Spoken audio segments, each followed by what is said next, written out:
உண்ட வீட்டிற்கு ரெண்டகம் நினைப்பவன் என்று ஒரு பழமொழி உண்டு. அந்த பழமொழிக்கு சிறந்த உதாரணம் திரு டிபிஆர் செல்வம் தான். இப்போ எங்களுக்கு வரப்பிரசாதமாக அமைஞ்சது இந்த ஒரு பாலங்க. எங்கள் ஐயா டிபிஆர் செல்வம் வந்து தான் இந்த ஊரை 48.3 கோடி ரூபாய் செலவில் இந்த ஊருக்கு இந்த பாலத்தை கொண்டு வந்தார்.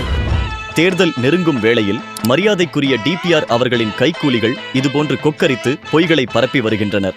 உண்மை என்னவென்றால், எங்கள் ஊரில் டிபிஆர் செல்வம் வந்தவருக்கு 15-20 வருஷமா குழந்தைங்களா வெளியவே அனுப்பவே முடியாது. பணத்தை வச்சு மறியல் பண்ணோம். ஒரு நன்மைகள் ரோடு கிடையாது, லைட்டு கிடையாது, தண்ணி வசதி கிடையாது. இதுபோன்று மக்களின் அத்தியாவசிய தேவைகளை கூட நிறைவேற்றாத டிபிஆர் எவ்வாறு பாலம் கட்ட உறுதுணையாக இருந்திருப்பார்?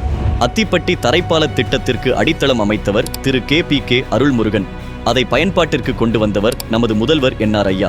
தனது அரசியல் வாழ்விற்கு அடித்தளம் அமைத்து கைதூக்கிவிட்ட NR ஐயா செய்த பணிகளை நான் தான் செய்தேன் என்று ஸ்டிக்கர் ஒட்டி விளம்பரம் தேடுவது வளர்த்துவிட்டவருக்கே செய்யும் துரோகம். நிழல் கொடுத்த மரத்தையே வெட்ட நினைக்கும் டிபிஆருக்கு வரும் தேர்தலில் மண்ணாடிப்பட்டு மக்கள் தகுந்த பாடம் புகட்டுவார்கள்.